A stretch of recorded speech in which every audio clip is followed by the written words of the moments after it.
Saludamos al doctor Bernardo Vega, profesor e investigador de la Universidad de Cuenca. Se inicia una nueva semana siempre con informaciones un tanto preocupantes y contradictorias sobre el avance de la COVID-19. Se conoce que a nivel del mundo continúa avanzando la pandemia. Para Cuenca se han registrado nuevas cifras, entre otras. Un tuit suyo menciona que hay una desaceleración por tercera semana en la provincia de El Azuay, entregando cifras, pero desde el Ministerio de Salud se entregan cifras también relacionadas con la provincia del Azuay, que hablan de que es una de las provincias en donde se han obtenido más resultados positivos en las últimas 4 semanas. 49% citan Ujú, de pruebas PCR. Quisiéramos ujú. contrastar estas cifras y estas visiones sobre la COVID-19 para tratar de tener y de transmitir a nuestros oyentes sobre todo la imagen más clara de lo que está sucediendo del momento actual. Le damos la bienvenida. Muchas gracias y siempre un placer, ingeniero, estar en su prestigioso medio de comunicación y poderme dirigir a la ciudadanía, que realmente creo que uno de los elementos fundamentales que los medios de comunicación y las universidades a través de la investigación jugamos el rol de mantener informada a la ciudadanía y evitar, obviamente, que con la desinformación y en base a la información se puedan tomar medidas adecuadas para reducir el problema que estamos teniendo con la infección de coronavirus.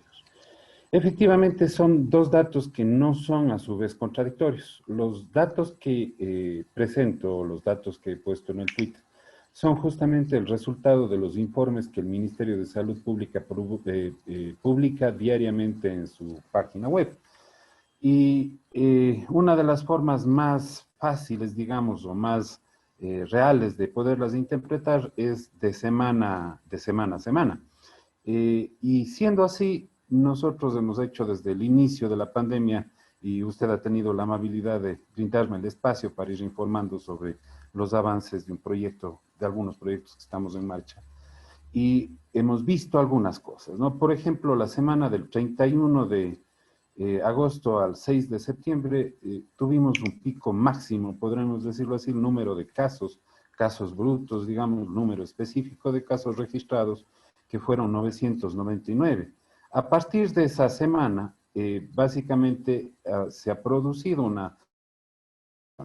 en la semana del 14 al 20 de septiembre, 961 casos, 21 al 27 de septiembre, 663 casos, desde la semana del 28 al 4 de octubre, 469 casos y la última semana hasta el domingo, hasta el día de ayer, 278 casos. Esto es, o esto indica que básicamente el número de casos que se está registrando, o por lo menos que se registra en el sistema público, ha ido disminuyendo 663, 459 y 278, lo cual nos permite pensar, y obviamente eso también expresa los gráficos, estamos dibujando, se está dibujando una meseta dentro de la curva de incidencia o del número de casos nuevos que vamos teniendo, ¿no? Esa es la información que se da. Una meseta es lo mismo que un máximo, hablando en términos matemáticos. En términos matemáticos podríamos decir que alcanzó un tope y está, digamos, ya dibujándose una especie de curva, ¿no? Una curva que ya va iniciando su descenso y esperamos que eso suceda y ojalá esto suceda de mantenerse la tendencia. Sin embargo, evidentemente los feriados, la movilidad de las personas siempre incrementa el número de casos, pero ojalá que todas las actividades que hayan realizado las personas o todas las actividades fuera de casa que hayamos realizado cada uno de nosotros contengan esas medidas de protección y de bioseguridad para evitar el contagio. ¿Qué dicen las cifras en términos generales sobre el grado de exposición de la población al virus? Mire, es justamente uno de los elementos que era parte de su pregunta inicial, ¿no? La tasa expresada en porcentaje de positividad habla del porcentaje de personas que habiéndose hecho una prueba de PCR, tienen un resultado positivo, ¿no? Y en esta última semana ha ido bajando prácticamente de un 56% hace 3 semanas aproximadamente, ha ido bajando a la cifra de un 42%, si no estoy mal ahora, ¿no? Sin embargo, ese es un dato que amerita también ser analizado, ¿no? Y un poquito, si me permite, voy a hablar de un estudio que ha estado haciendo el Ministerio de Salud Pública y también estamos haciendo con la Municipalidad de Cuenca de cero prevalencia. Es decir, de las personas que tienen sintomatología y acceden a una prueba de PCR, básicamente entre el 40% de estas personas tienen presente la infección independientemente de la sintomatología que tengan. Pero por lo general, y obviamente eso aumenta el número de positividad o de casos positivos, quienes van a realizarse una prueba de PCR son aquellas personas que han tenido exposición o que tienen sintomatología. En tanto que la cero prevalencia, es decir, el número de personas que ha tenido o ha cursado la infección es distinto, ¿no? Porque es una investigación tanto a personas sintomáticas como a personas asintomáticas. Tenemos algunos resultados preliminares que se hizo con un equipo de investigación liderado por el doctor David Acurio, el municipio y el Ministerio de Salud Pública, donde la cero prevalencia alcanza aproximadamente un 18%. Es decir, de estas personas que se hizo aleatoriamente en todo el Cantón Cuenca, el 18% tuvo pues en contacto con el virus en algún momento, ¿no? Entonces, no son cifras contradictorias, sino más bien es el resultado del momento en el cual se hace la toma para el análisis de la presencia o ausencia del coronavirus con la técnica estándar que es el PCR, ¿no? Dar positivo en PCR significa tener al virus activo y estar en la posibilidad de contagiar.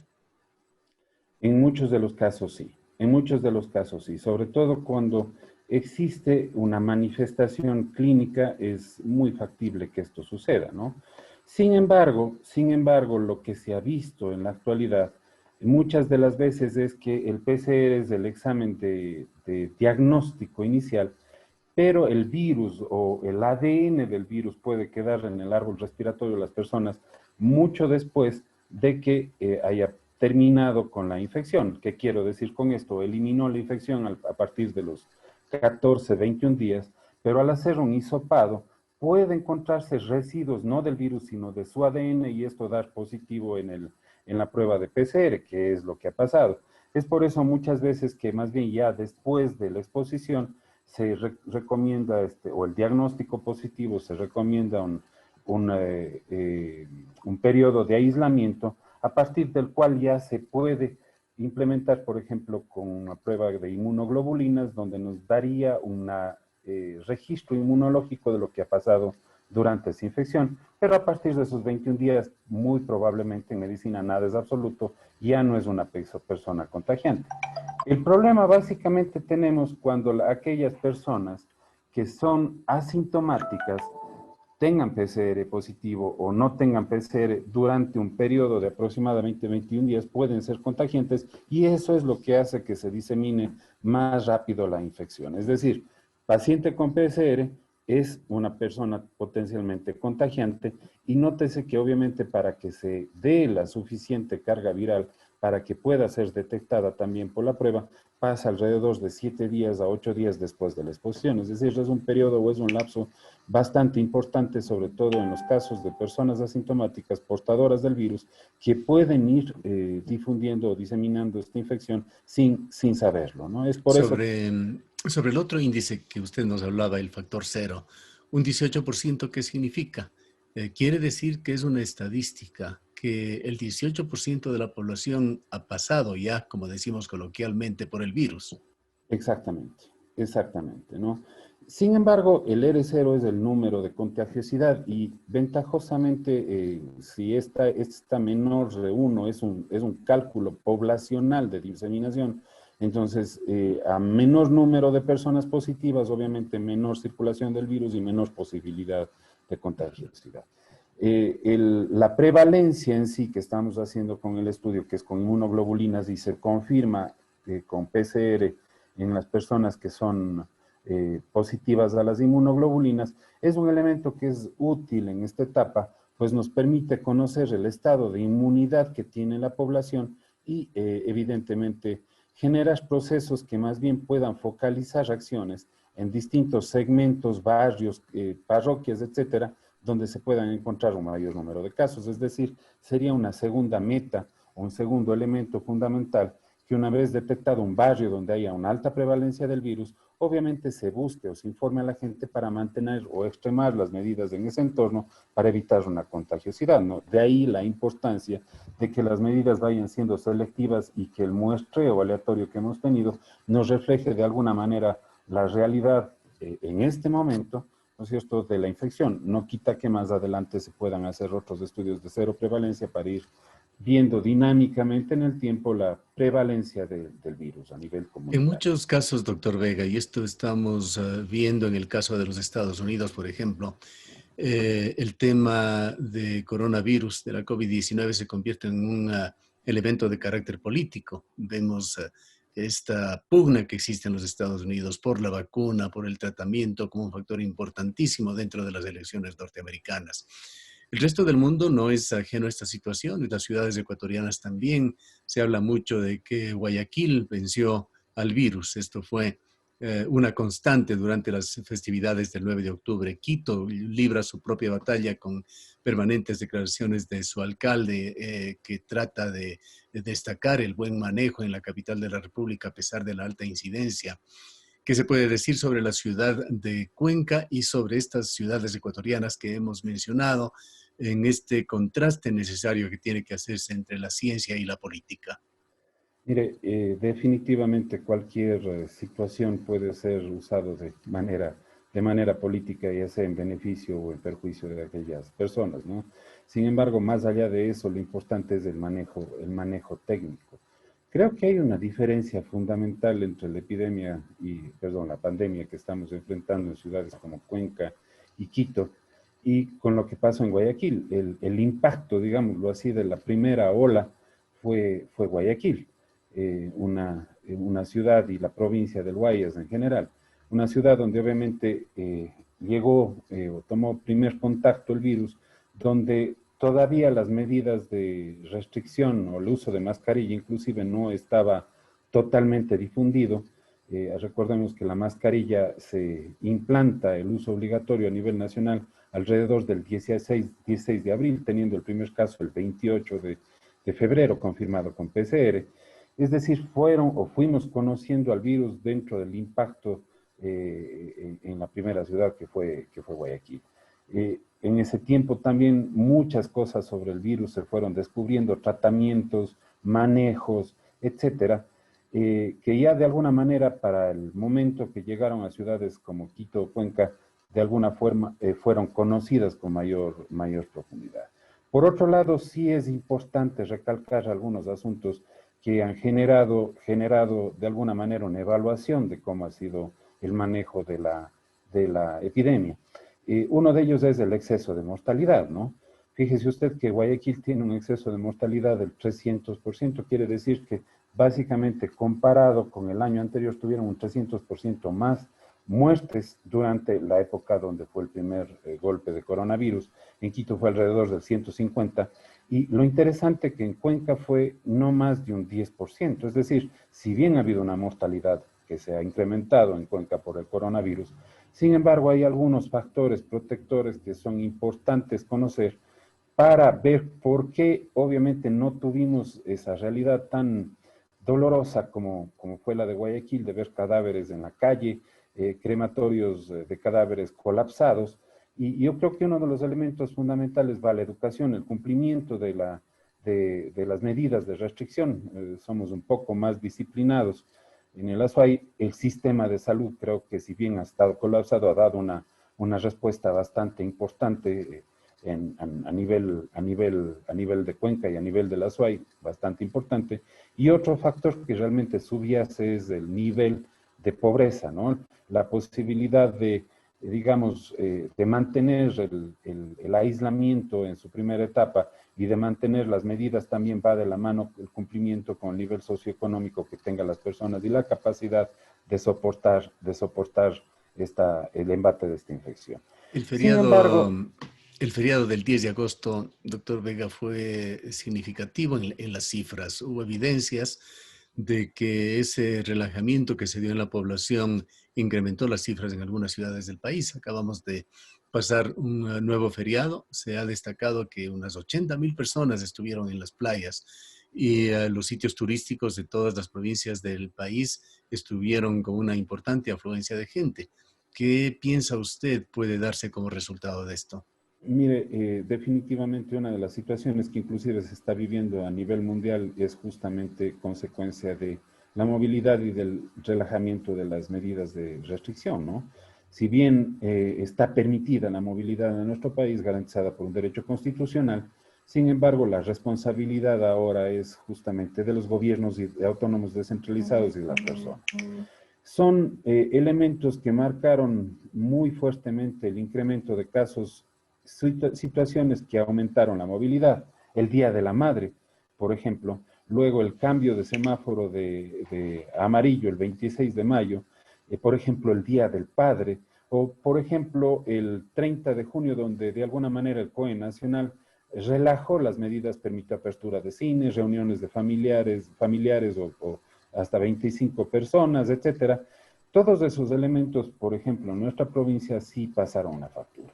Pasaron una factura en el número de casos y esto fue un incremento del 30 al 40%. El feriado del 10 de agosto no fue la excepción, ¿no? Y como le mencionaba hace un momento, el pico máximo que tuvimos nosotros en la provincia de las infecciones por coronavirus se dio alrededor del 14 de septiembre, 31 al 14 de septiembre, que básicamente coincide de alguna forma con los feriados, ¿no? Con la movilidad que se da durante los feriados y los cambios de semáforo.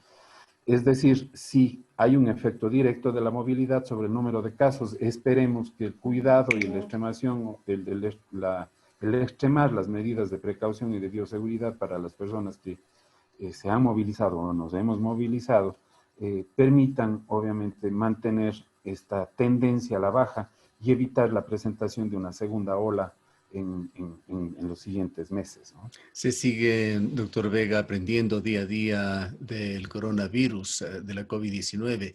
El día de hoy ha trascendido informaciones de la Agencia Nacional de Ciencia de Australia, un importante organismo que señala y advierte que el virus se mantiene y puede mantenerse intacto y listo para contagiar en billetes y en pantallas de teléfonos celulares por hasta 28 días.